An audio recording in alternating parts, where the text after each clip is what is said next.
Filmes de terror em que uma noviça vai trabalhar em uma nova abadia e descobre lá uma grande conspiração.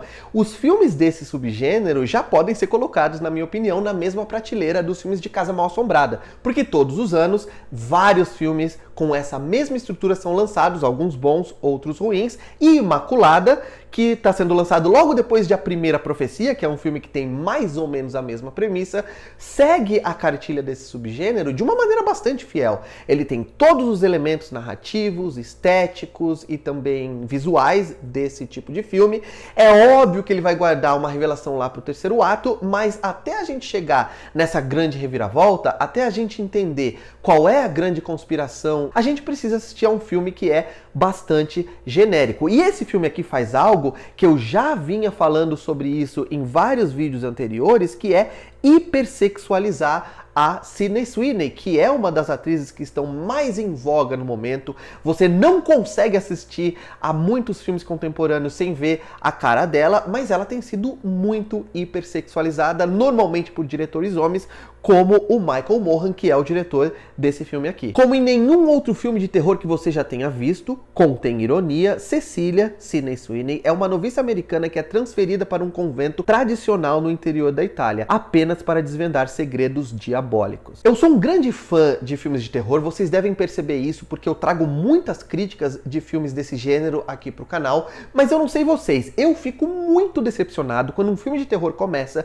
e eu já percebo que o filme vai investir em jump scares, que são aqueles sustos fáceis com um grande acorde na trilha sonora, mas que na verdade não revelam ser absolutamente nada de importante para a história, e também quando o filme já começa com várias cenas de pesadelo, porque normalmente hoje em dia, quando uma sequência de pesadelo começa, você já sabe que é uma cena de pesadelo, porque você já consegue identificar elementos estéticos, elementos visuais que filmes normalmente usam para colocar cenas de pesadelo, como eu falei na tela, e também porque normalmente é uma situação que foge um pouco da normalidade da história, foge um pouco da diegese, né? São elementos muito sobrenaturais que você olha e já fala, putz, eu já sei que isso é uma cena de pesadelo. E esse filme aqui começa fazendo essas duas coisas, jump scare pra cacete e cena de pesadelo pra caramba também. Esse subgênero de filmes que se passam em mosteiros, que se passam em abadias, que se passam nesse ambiente da Igreja Católica e que são protagonizados principalmente por freiras.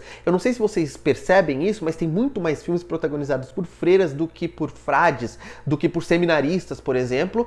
Eles já ganham uma vantagem que é os cenários que já são bastante assustadores. Você ambientar a sua história nesse contexto da Igreja Católica, com todas aquelas igrejas muito antigas e também com toda a simbologia católica, inclusive em relação ao diabo, inclusive em relação ao inferno, já te dão elementos visuais, elementos de terror que já vêm prontos. Então é de certa forma uma muleta. É fácil você colocar filmes nesse subgênero, que tem uma trilha sonora também normalmente bastante macabra, com um canto gregoriano, com aquelas músicas sacras, que já te colocam num ambiente bastante sinistro. Então, muita coisa que esse filme aqui faz, principalmente na sua primeira metade, já tá dentro desse combo que o diretor ganha quando coloca um filme nesse subgênero. Aí tem conflitos entre as feiras, uma briga por atenção e também por reconhecimento lá dentro. Em determinado momento a protagonista vai perceber que ela não consegue mais sair de lá. Quando ela começa a desconfiar do que está realmente acontecendo, ela vê que aquilo é uma prisão.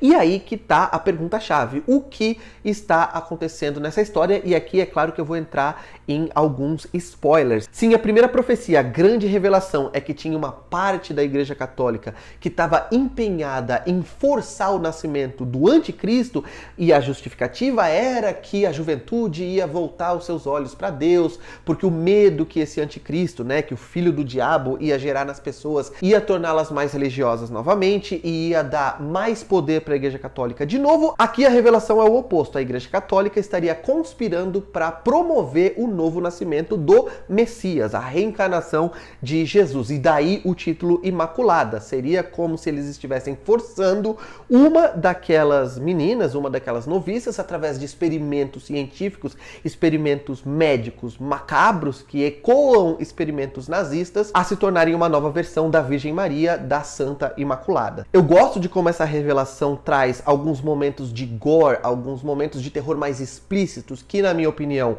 funcionam, apesar de a gente ter que acreditar em muitas conveniências, em muitas coincidências. Você precisa ter uma boa dose de paciência e de condescendência para acreditar que tudo aquilo aconteceria ou poderia acontecer daquela maneira, mesmo dentro do universo diegético do filme. Eu gosto do fato de ser um filme bem curtinho, então mesmo que você tenha que assistir a 90% do filme de uma história bastante batida, só para então ter algum tipo de benefício, algum tipo de recompensa, pelo menos o filme é curtinho, ele tem menos de 1h30 de duração, o que é cada vez mais raro em Hollywood. E como eu falei, é preciso a gente falar sobre o fato de que esse é um filme sobre uma freira, mas ela passa o filme inteiro vestindo camisas brancas, ela passa o filme inteiro vestindo roupas semi-transparentes e acreditem, gente, nada em cinema é por acaso, nada é coincidência e isso também não é. Eu fico imaginando esse diretor, que é o Michael Mohan,